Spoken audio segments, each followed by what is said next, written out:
I'm Gary Venner, CEO of IFA Acquisitions, and I'm joined by Glynn Mummery, insolvency practitioner and partner of national business advisory firm FRP Advisory, where we continue our informative question and answer series on our YouTube channel to provide top tips when selling an IFA business and an insight into market conditions faced by company owners that are looking to exit and liquidate.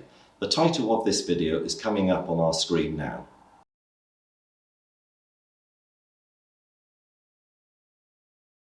So Glyn, what is the role of a liquidator?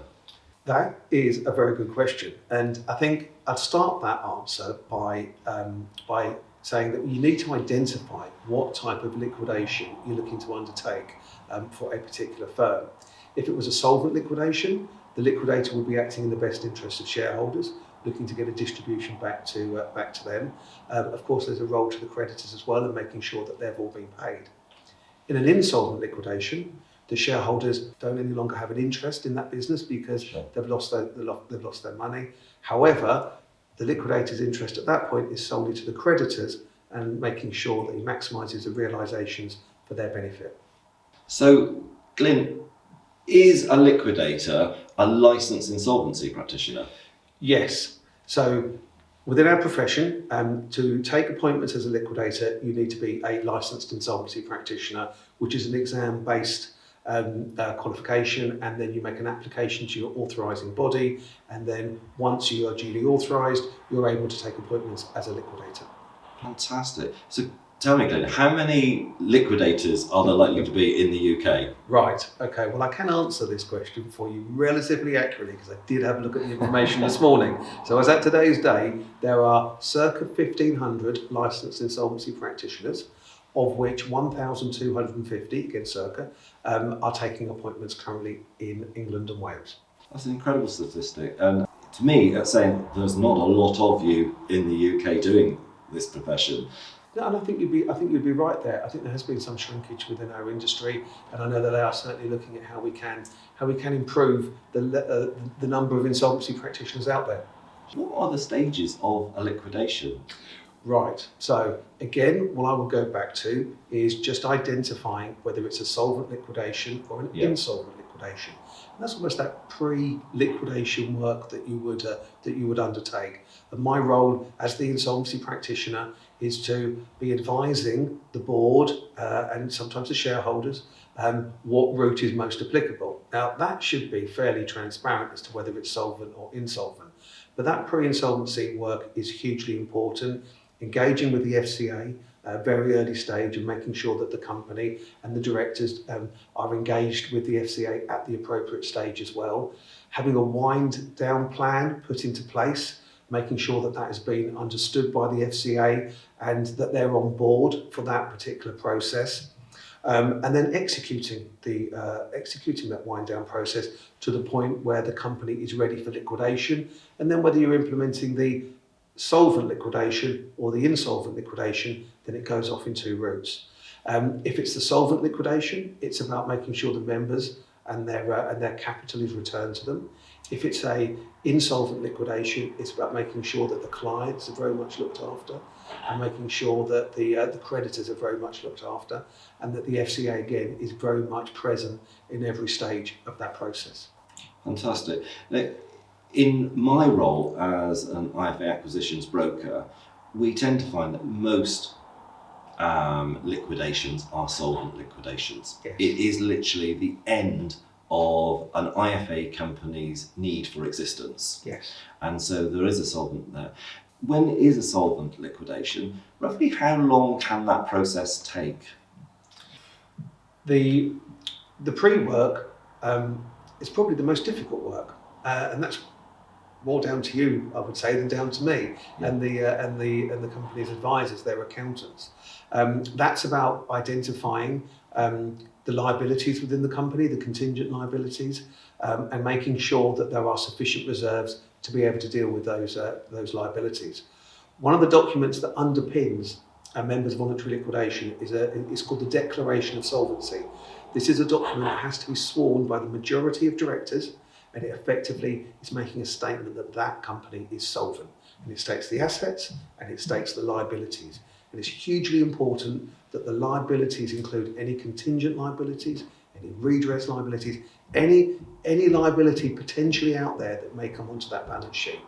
And it's really crucial that the FCA understand that document and are aware of it, and any concerns whatsoever are talked through them. Certainly if you've got contingent liabilities for claims, really liaising with them and the financial ombudsman just to make sure that they are properly reflected on that declaration of solvency. Once that document is in its final stage and can be sworn, that really is when the liquidation process itself can start. And if you have the shareholders' consent, and you can say you've got 100% of the shareholders supporting, you can actually go for something called consent to short notice. Consent to short notice means that actually you can shrink the period of time that you need to give notice to the shareholders to put the company into the liquidation process. And you can shrink it down to whatever timescale you would like, so long as you've got the consent. It's actually 90% of shareholders to be exact, but as long as you've got their consent, then you can go through that process.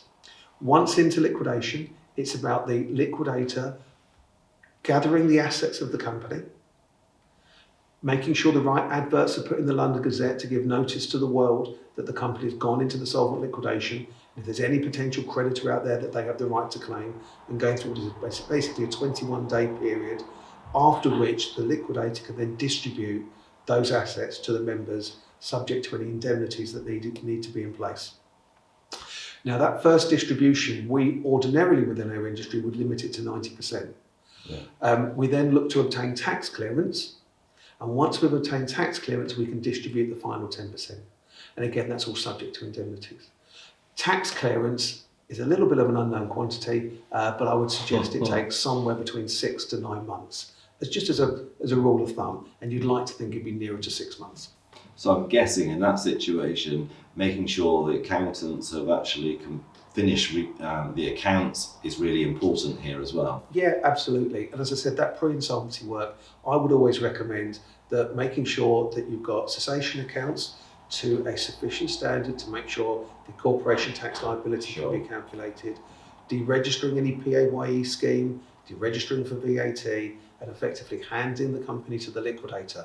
In a perfect world, it's also been deregulated, and the FCA are very happy with the position that the company's in. That would almost be my vanilla, perfect members voluntary liquidation. Brilliant. And Glyn, you mentioned contingent liabilities, and I really understand and get that, if there are any outstanding complaints, etc., they need to be accounted for, and I suppose an estimate of the redress that will fall back onto the company. What about in the situation of with financial services firms, if they've taken indemnity insurance premiums? So let's just say they're in a 4-year indemnity period.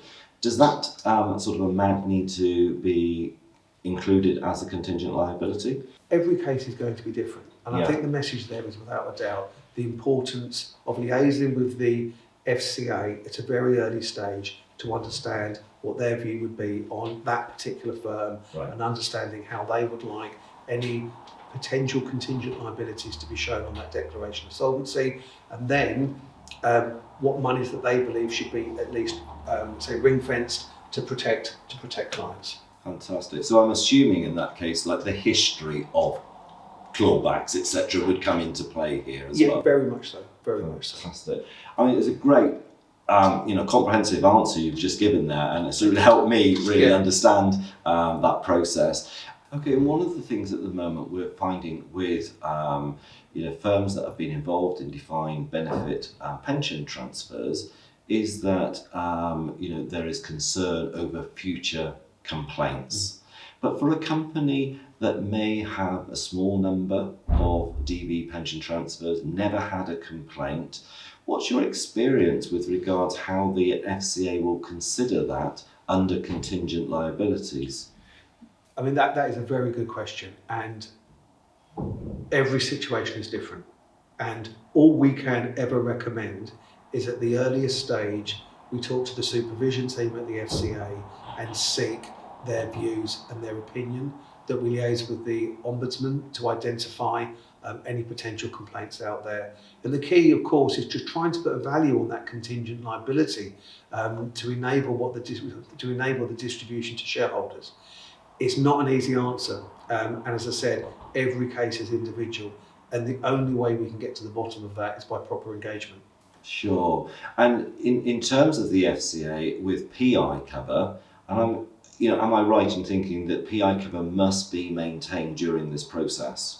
Importantly is to look at the regulatory permissions that the firm operated under for any guidance within those permissions as to what the PI cover must look like.